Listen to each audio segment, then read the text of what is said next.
Villa Caballo Blanco, de Agatha Christie, sobre el envenenamiento, inspiró a uno de los asesinos en serie más brutales de la Rusia moderna, Vyacheslav Soloviev. El libro se encontró en su casa e incluso se leyó en su juicio. Soloviev se deshizo de su mujer, su hija, su amante, mató a un recién nacido, a una anciana enferma y a un investigador. Quedó impune con facilidad. Desde fuera parecía que todas sus víctimas morían por causas naturales. Los venenos que utilizaba para matar no dejaban rastro. Hoy en el vídeo, el material de la publicación 86, Ru, la historia de uno de los asesinos en serie más brutales de la Rusia moderna. ¿Cómo sucedió todo y por qué la esencia de Vyacheslav Soloviev notó solo su propio padre? A principios de los años 90, Vyacheslav Soloviev trabajaba en una estación de servicio y vivía con su familia en un pequeño piso a las afueras de Yaroslavl, en un lugar donde detrás de los gigantescos rascacielos no hay más que campos. En el pasado Soloviev, una infancia acomodada, su padre, un ejecutivo en la fábrica más grande de la ciudad, su madre, un ama de casa problemática, el servicio en el Cáucaso y el trauma recibido durante el mismo. En el presente, el futuro maníaco tenía un ama de casa, Olga, una hija adolescente, Nastia, y afición al juego. Olga, cansada de vivir endeudada, expresaba de vez en cuando sus reclamaciones a Vyacheslav por la difícil situación de la familia. El futuro maníaco culpaba a su mujer de sus fracasos. 2 años antes del primer asesinato, leyó un artículo en un periódico en el que se contaba que un marido de los Urales había matado a su mujer con veneno y luego había decidido envenenar a su socio. Recuerda Dmitry Andrianov, que resolvió el caso del envenenador de Yaroslavl hace 12 años.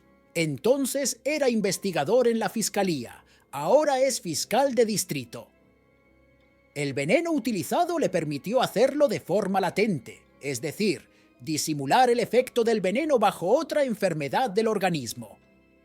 La idea de la posibilidad de un asesinato impune nunca volvió a salir de la cabeza de Vyacheslav Soloviev. Soloviev encontró en Yaroslavl una dudosa oficina de venta de productos químicos y compró varios tipos de polvos con metales pesados. Vyacheslav gastó menos de 10.000 rublos en una dosis que podía matar a más de 100 personas. El veneno con metales pesados que Soloviev utilizó para matar a la gente es inodoro e insípido. Está clasificado como veneno altamente tóxico y es mortal. Entra en el organismo a través del sistema respiratorio, la piel intacta y el tracto digestivo. Cuando se ingiere, el veneno se descompone sin dejar rastro. La desventaja para el envenenador es que su efecto mortal es inmediato. El segundo veneno dejaba rastros en el organismo, pero actuaba lentamente y provocaba alguna enfermedad, explicó Dmitry Andrianov. Durante los meses siguientes, Vyacheslav se entrenó, leyó, calibró las proporciones, lo probó en sí mismo, se administró inmediatamente el antídoto y volvió a intentarlo. Finalmente, envenenó a un gato y se dio cuenta de que había llegado el momento. Pero pongámonos en antecedentes. ¿Quién es Vyacheslav Soloviev? Vyacheslav Soloviev nació el 12 de marzo de 1970 en Yaroslavl. Creció en el seno de una familia completa. Su padre y su madre eran obreros normales. En la infancia, Soloviev no se diferenciaba de sus compañeros. En 1988 ingresó en el ejército y acabó en la división de tropas internas que lleva el nombre de Dserchinsky, donde recibió una grave herida. Dserchinsky, donde recibió una grave herida en la cabeza al caer de una torre. Después de eso, el joven empezó a tener arrebatos de ira inmotivada. Según algunos informes, durante su estancia en el hospital, Solovyov asfixió a su compañero de pabellón con una almohada tras una discusión, pero se salió con la suya. El caso se silenció. De vuelta a casa, Solovyov se casó. Con su futura esposa Olga, que le esperaba desde el ejército, se conoció en el instituto. La joven familia se instaló en un piso de 3 habitaciones en Leningradsky Prospect, que les regaló el padrastro de Olga. En 1989 tuvieron una hija, Nastia. El maníaco decidió deshacerse de su mujer con el primer veneno, el que se descompone sin dejar rastro en el cuerpo. El 19 de noviembre de 2003, Solovyov introdujo una sustancia mortal en el pescado frito de su esposa. Ella enfermó inmediatamente. Soloviev se asustó y llamó a una ambulancia. En el hospital, Olga consiguió sacarla. Soloviev se dio cuenta de que era peligroso utilizar el primer tipo de veneno. Podía ser descubierto. Por lo tanto, después de que Olga fuera dada de alta, Vyacheslav decidió utilizar otra sustancia, dijo el investigador. El 9 de diciembre de 2003, el maníaco puso polvo venenoso en el café de su mujer. Olga tomó un sorbo. Su corazón latía con fuerza, su pecho se oprimía de asfixia. Fue hospitalizada. Por la noche, Olga había muerto. El diagnóstico de los médicos fue coma de etiología incierta. Solovyov lloraba mucho la muerte de su esposa, o mejor dicho, le gustaba fingir que lloraba. El maníaco acudía regularmente al cementerio, llorando desafiante. Los vecinos sentían lástima por el joven viudo, sobre cuyos hombros, además de la pérdida, recaía el cuidado de una hija adolescente. Solovyov fascinaba. No solo estaba fuera de toda sospecha, sino que estaba rodeado de la simpatía de la gente. Vyacheslav concibió un nuevo asesinato incluso antes del funeral de Olga. Durante mucho tiempo fue molestado por su vecino Michael, un vago y un borracho. Solovyov decidió su destino. A Vyacheslav no se le ocurrió nada mejor que mezclar veneno con caviar rojo. Quería tratar al vecino. Puso el tarro abierto en su frigorífico hasta un momento mejor. El vecino Mikhail, por una feliz coincidencia, se fue de juerga. El caviar se quedó en la nevera, recuerda la investigadora. Mes y medio después de la muerte de su madre, a finales del invierno de 2004, Nastia, de 14 años, fue al hospital. La niña vio una lata vacía en el frigorífico y comió un bocadillo con caviar envenenado. La hija del maníaco pasó un mes en el hospital. Nastia se quedó calva, dormía mal y apenas se movía. Le dolía todo el cuerpo y tenía los órganos dañados.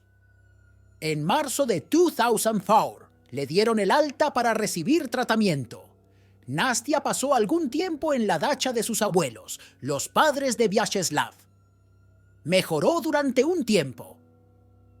Durante 6 meses, Soloviev contempló el tormento de su hija, pero el miedo al castigo era más fuerte que el amor por la niña. No confesó, no explicó a los médicos lo que le pasaba, aunque podría haberle salvado la vida. A finales de agosto, la enfermedad, incomprensible para los médicos, se apoderó de Nastia. Murió. Tras la repentina muerte de su nuera y la prolongada enfermedad de su nieta, el padre del maníaco sospechó que algo iba mal. Valery llamó la atención sobre una pequeña rareza en el comportamiento de su hijo. Cuando el maníaco tuvo en sus manos el informe de la autopsia de Nastia, no lo miró. Abrió solo el inserto con los resultados del examen químico. «No se encuentran sustancias venenosas», leyó delante de su padre Vyacheslav y cerró de golpe el acto. En la voz de su hijo, Valery percibió un alivio apenas perceptible. Tras enterrar a su mujer y a su hija, Solovyov mantuvo la imagen de viudo infeliz. Y funcionó. Soloviev fue creído. Un par de meses después del funeral de Nastia, el maníaco empezó a salir con Irina Astakova, que vendía cosas en el mercado. En diciembre de 2004, la pareja se fue a vivir junta. Vyacheslav se aburrió rápidamente de la nueva relación. Maniak decidió obligar a Irina a dejarle. Soloviev le insinuó que estaba hechizado. Dijo que si Irina no se separaba de él, acabaría como todos los demás, en el ataúd. Irina, ya sea por fuertes sentimientos o por el deseo de salvar a Vyacheslav, se quedó con él. Ni siquiera se dejó convencer por las advertencias del padre del maníaco. Valery, tras conocer a la nueva compañera de su hijo, decidió contarle la muerte de su nuera y su nieta. Le explicó que sospechaba que su hijo era culpable de algo malo. Intentó convencer y proteger a Irina. Sin embargo, ella se limitó a ignorar al anciano. Slava acude a brujos y videntes. A su alrededor se formó un biocampo espejo, que le afecta negativamente a él y a los demás. Discutió con su suegro Irina. En enero de 2005, Solovyov empezó a echar regularmente veneno a su amante en el café de la mañana. Cada vez estaba peor. Irina se desvanecía ante sus ojos. En abril fue al hospital. Para entonces, la mujer estaba calva, confusa e incapaz de moverse. El tratamiento no sirvió de nada. En los primeros días de mayo, Irina murió. Un año después, Soloviev se juntó con Tatiana Ivanova, nombre cambiado, Ed. Tatiana tenía 2 hijas pequeñas, trabajaba como entrenadora deportiva. Soloviev también trabajaba. Su unión parecía incluso normal. Entre el asesinato de Irina y las siguientes víctimas, el maníaco se entretuvo deslizando una pequeña cantidad de veneno en el café de los compañeros de trabajo. La dosis no era mortal, pero provocaba diarrea, vómitos y dolor abdominal. Le gustaba ponerlo en el café del conductor antes de salir. Se subía al coche y empezaba a conducir. El conductor salía corriendo del coche y corría hacia los arbustos, explicó el investigador Dmitry Andrianov. Las bromas con veneno terminaron en junio de 2006. El envenenador decidió ajustar cuentas con Tatiana tras una pequeña disputa doméstica.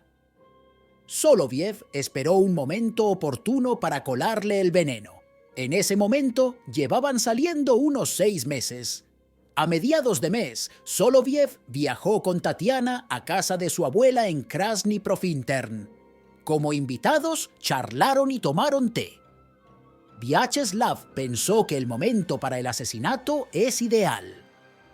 Especialmente la venganza por las ofensas puede ser doble. Matar no solo a la amante, sino también a su anciana abuela Taisia. Dejado solo en la cocina, Soloviev puso veneno en una jarra de bocaditos. Lo vertió en vasos. Tanto Taisia como Tatiana bebieron el veneno. Casi inmediatamente empezaron a mostrar síntomas. Las mujeres vomitaron, perdieron la sensibilidad en las manos, se les cayó el pelo como después de la radiación. La anciana Taisia murió en agonía un par de días después. Para Tatiana, la dosis no fue mortal. Sin embargo, tardó mucho en recuperarse. Tuvo que volver a crecerle el pelo ralo y tomar muchos medicamentos para el funcionamiento normal de sus órganos internos. Tras enterrar a su abuela, Tatiana siguió viviendo con el envenenador. La pareja se mudó a un apartamento comunal en la calle Trufanova. Tatiana y Soloviev compartían el apartamento con una familia joven. La hermana de Tatiana, María, nombre cambiado, nota del editor, su marido Alexei y su hijo recién nacido Sashenka vivían en la casa de al lado. El maníaco no despertó sus sospechas. El 23 de febrero de 2007, Alexei y Soloviev estaban sentados en la cocina bebiendo en honor de las fiestas. De repente, María entró corriendo. «¿Cuánto puedes beber?», gritó la esposa de Alexei y cogió una botella de vodka de la mesa. En un arrebato de ira, María vierte el contenido en el fregadero. ¡Zorra!, gritó Solovyev. En su mente sentenció a María. Una semana después, el 3 de marzo de 2007, el envenenador vertió el veneno en una garrafa de agua que solo utilizaban los jóvenes padres. Pronto empezaron a mostrar síntomas ya conocidos: dolor abdominal, caída del cabello, náuseas. El 5 de marzo, Sashenka, de 1 año, ingresó en el hospital infantil. Leer el historial médico de la pequeña paciente me pone la piel de gallina. Con síntomas de daños en el sistema nervioso central y periférico, el tracto gastrointestinal, la piel, las mucosas, el corazón, los órganos respiratorios. Letargo pronunciado, sueño inquieto intermitente, vómitos, dejó de ponerse de pie, equimosis, hemorragia intradérmica en la frente, zona de hiperemia en la mucosa de la mejilla, dificultad para respirar de hasta 60 por minuto, frecuencia cardíaca, 136 por minuto, mucosidad en las vías respiratorias, depresión de la conciencia. Ese mismo día murió Sashenka. Pronto sus padres también fueron hospitalizados. La lógica del médico condujo a una investigación. María y Alexei fueron trasladados al hospital en estado grave. La dosis de veneno que entró en sus cuerpos fue enorme. Los médicos que trataron a la pareja recuerdan que muchos de los órganos de María y Alexei estaban afectados. Les lavamos la sangre, les extrajimos plasma, restauramos los nervios y el músculo cardíaco con medicación. Alexander Maligin, médico del hospital clínico. Teníamos la sospecha de que se trataba de una intoxicación por metales pesados, según el cuadro clínico. Pero se desconocía de qué tipo y cómo. En aquella época, el trabajo de los laboratorios toxicológicos estaba mal organizado en la región de Yaroslavl. Los centros determinaban solo las sustancias que inicialmente se llamaban así. El mismo nivel había en medicina forense, dijo el médico que trató a los cónyuges, Alexander Maligin. Los análisis de María y Alexei se enviaron a un laboratorio toxicológico de San Petersburgo. Los resultados del estudio confirmaron las sospechas de los médicos. Los cónyuges pasaron 2 meses en el hospital y cuando salieron escribieron una declaración a la policía. Así empezó para mí esta historia. En la primavera de 2007, la Fiscalía de Dzerzhinsky recibió una declaración de Alexei. Denunciaba el envenenamiento, la muerte de un niño. Alexei planteó la cuestión de tal manera que Vyacheslav Solovyev vivía con ellos. Y tenía, dijo Alexei en ese momento, en extrañas circunstancias, varios parientes cercanos murieron en sucesión, recordó el investigador Dmitry Andrianov. Los hechos del envenenamiento fueron únicos. Tal en la práctica de los investigadores nunca ha sido. Y no solo en la región de Yaroslavl, sino en todo el país. En ese momento nos animamos y empezamos a trabajar. Para entonces ya se había recopilado casi todo el cuadro. En 2003 muere la mujer de Solovyov. La causa de la muerte: coma de etiología poco clara. 6 meses después muere Anastasia Solovyova, de 14 años, también de etiología incierta. Más tarde muere Irina Astajova, enumera el investigador. Los investigadores empezaron a averiguar si Solovyov tenía antecedentes penales. Resultó que sí los tenía.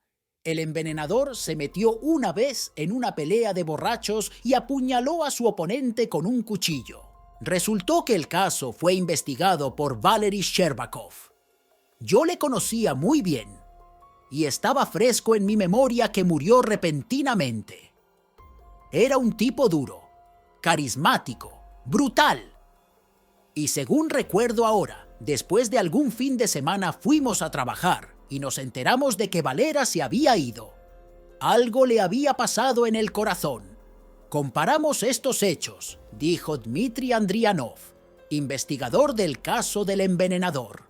De un simple delito doméstico se pasó inmediatamente a un nivel superior. Subió la apuesta. Mataron a un investigador.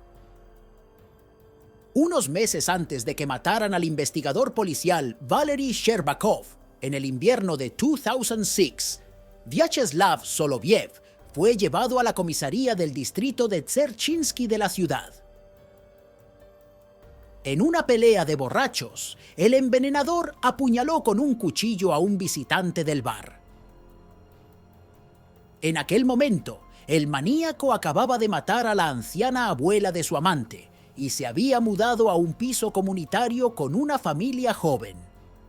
En el departamento, el investigador trató estrictamente a Solovyov. Se confiscaron los objetos manchados de sangre del maníaco. El departamento no prestó atención a las lamentaciones de Solovyov sobre su diabetes y su mala salud. Valery, cuando investigó el caso, se tomó la diabetes a la ligera. Solovyov lo recordaba. A principios de mayo, después del juicio, Soloviev fue al departamento a recoger los objetos incautados. Mientras Valery iba a recogerlos, Vyacheslav ya les había puesto veneno con una mano disecada. Soloviev recordó que el investigador siempre tenía una taza sobre la mesa, recordó Dmitry Andrianov. Valery Sherbakov bebió el café envenenado. Pronto tuvo dificultad para respirar, mareos. La fuerte salud del investigador se minó. Durante muchos meses, Sherbakov luchó contra una extraña enfermedad. Sin embargo, cada día iba a peor. El 10 de septiembre de 2006 murió en su piso. Le dejaron una esposa y un hijo pequeño.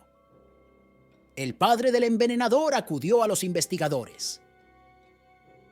Cuando se formó el cuadro, el grupo operativo de investigación se enfrentó a un problema. Normalmente estos casos se investigan sobre pistas calientes, y en el caso de Solovyov, la mayoría de los asesinatos ocurrieron no hace ni un año. La baza era que Soloviev no lo sabía. Teníamos que estar al tanto, pero con perfil bajo. Interrogamos discretamente a la gente, viajamos a los lugares donde vivía y trabajaba Soloviev. Pero, en principio, no llevó a ninguna parte. Todo se reducía a que la gente se limitaba a describir lo sucedido. Sí, el testimonio era valioso, pero no había ningún clavo que lo sujetara, recuerda el investigador Dmitry Andrianov. Además, había información de que Soloviev iba a conseguir trabajo en la fábrica de pescado, y teníamos miedo de que pusiera veneno en las latas de conservas. Eso también influyó. El grupo de trabajo se dio cuenta de que Solovyov tenía que ser detenido. Los investigadores idearon un plan: localizar al envenenador, detenerlo durante un tiempo, registrar su trabajo y su casa, y luego interrogarlo. Estaba claro. Mientras nosotros jugábamos a la táctica, él podía envenenar a otra persona. El precio era alto. Investigador envenenador. En todo este alboroto, el padre de Soloviev, Valery Veniaminovich, acudió a mí. Yo ya tenía experiencia en comunicarme con familiares. Pensé que empezaría ahora. El hombre ya ha sufrido bastante, y cosas así. Pero vino y me lo describió todo con calma, claridad y cronológicamente. Dijo que él mismo sospechaba de su hijo, pero los sentimientos paternales luchaban en él, y no había pruebas directas. Buscar. Agatha Christie. Interrogatorio. El padre del envenenador mantuvo una larga charla con el investigador. Habló de su hijo, de la muerte de su nieta, de su nuera, sobre el dolor paterno. La madre de Solovyov era una buena persona. Su padre era supervisor en una de las fábricas más grandes de Yaroslavl. No es un asunto de ellos. Simplemente algo ocurrió en la vida de Vyacheslav que le hizo ser así. Solovyov sirvió en el Cáucaso cuando era joven. Allí sufrió una lesión en la cabeza.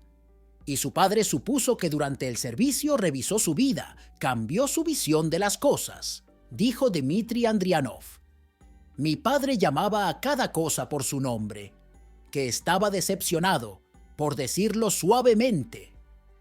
Dijo que él también tenía la culpa. Después de la conversación con el padre del envenenador, el investigador junto con el grupo de trabajo fue a registrar el piso de Solovyov. Los resultados no fueron concluyentes. Los investigadores no encontraron el veneno, pero sí la novela de Agatha Christie, La Villa del Caballo Blanco. La trama del libro es la siguiente. Una organización de sicarios profesionales hace apuestas con distintas personas. Los asesinos, disfrazados de asistentes sociales, iban a ver a las personas que les encargaban y las envenenaban. Esto se descubrió más tarde porque a una de las víctimas se le empezó a caer el pelo, explicó el investigador. Incluso se leyeron extractos del libro ante el tribunal. Tras el registro, tal y como habían planeado los investigadores, comenzó el interrogatorio. Oficialmente, Solovyov no tenía nada que mostrar. Dmitry Andrianov se limitó a interrogar a Soloviev sobre los detalles de su vida con las víctimas. El envenenador se comportó con seguridad. Exteriormente estaba completamente tranquilo. Hacia el final se volvió menos seco. Empezó a razonar, a recordar. Hablamos con él un poco más extraoficialmente. 4 horas más tarde nos separamos y hacia el anochecer recibí una llamada telefónica, explicó el investigador. Me dijeron que Soloviev había escrito una confesión. El propio envenenador se presentó ante los investigadores, confesó los asesinatos y accedió a mostrar el lugar donde escondió el veneno. Los agentes se desplazaron al lugar de trabajo de Soloviev. Mostró un pequeño frasco escondido fuera del edificio. Contenía 38 gramos de veneno. Eso sería suficiente para 100 personas. Soloviev puso como condición ser interrogado por el fiscal adjunto de la ciudad. En este interrogatorio lo contó todo, dijo Dmitry Andrianov. El maníaco explicó que mataba a sus mujeres porque estaba harto de ellas. No es ningún secreto que las mujeres son celosas. El cansancio se acumulaba en la relación. No sabía cómo romper. Vyacheslav Soloviev, el envenenador. Razonaba con sensatez y seriedad, conocía el valor de la palabra. Su motivo parecía inverosímil. ¿Cómo podría hacerle eso a su hija? Poner caviar envenenado y no pensar que la niña podría tomarlo. Nos dimos cuenta de que Soloviev estaba mejorando decentemente su situación financiera. Muere la esposa, menos dueños en el piso, la hija, y Soloviev se convierte en el único propietario. Como era jugador, tenía deudas. Pero el propio Soloviev negó tal motivo, explicó el investigador. Durante los interrogatorios, Soloviev se mantuvo imperturbable. El interés de sus ojos se despertó solo cuando contó los preparativos y cálculos del veneno que estaba haciendo. Tenía un interés morboso en hacer algo complicado de lo que nadie se diera cuenta. Investigador del envenenador, cuando confesó, quedó claro que era necesario exhumar los cuerpos de las víctimas, porque quedaban restos del veneno en el hígado, el pelo y los huesos. El momento de la exhumación fue emocionalmente difícil. Es un procedimiento que requiere la presencia de familiares. Y María, la madre del niño, apenas se había recuperado un poco de lo ocurrido. Fue duro para ella verlo, suspiró el investigador. Delante de ella sacaban del suelo un pequeño ataúd. Los vecinos del edificio de 16 plantas donde Soloviev cometió sus primeros asesinatos aún recuerdan al terrible vecino, y a su sonriente hija y a su mujer que periódicamente pedía ayuda a los vecinos para arreglar la fontanería. Su mujer era encantadora. Una vez le pidió que les arreglara el grifo de la cocina, dijo un antiguo vecino del envenenador.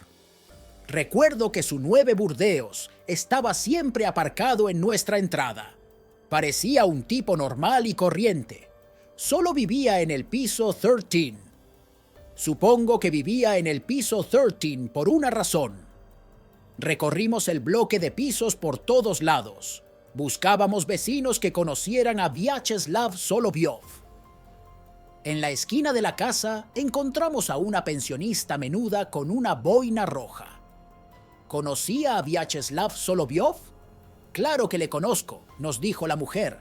Mi ex marido trabajaba con él, tomaban café juntos, y entonces el marido murió de repente. Su corazón. Más tarde, cuando Solovyov fue capturado, dijo que quería envenenar a mi marido también. Dijo: yo también envenené a Mikhalich. Me ofrecieron exhumar el cuerpo de Misha en ese momento, pero respondí que no lo haría. Durante la investigación, Solovyov fue sometido a un examen psiquiátrico. Lo encontraron completamente cuerdo, excepto por la sociopatía. Creo que escribió una confesión, porque al final un criminal siempre quiere ser expuesto. Quiere presumir. Sin embargo, había un poco de remordimiento en él, especialmente sobre su hija, a pesar de que es una máquina de piel gruesa. Quizá pensó que tenía una oportunidad. Se encogió de hombros el investigador. Se dio cuenta de que solo con una declaración de culpabilidad había la más mínima posibilidad de que no lo condenaran a cadena perpetua. En el juicio, Vyacheslav Solovyev se comportó con una calma atroz. Pido que se me imponga una pena que no esté relacionada con la cadena perpetua, pidió al juez sin emoción. La petición no sirvió de nada. El 26 de junio de 2008, el tribunal declaró a Solovyov culpable de 6 asesinatos y 2 intentos de asesinato. El envenenador fue condenado a cadena perpetua, pero la vida del maníaco no duró mucho después.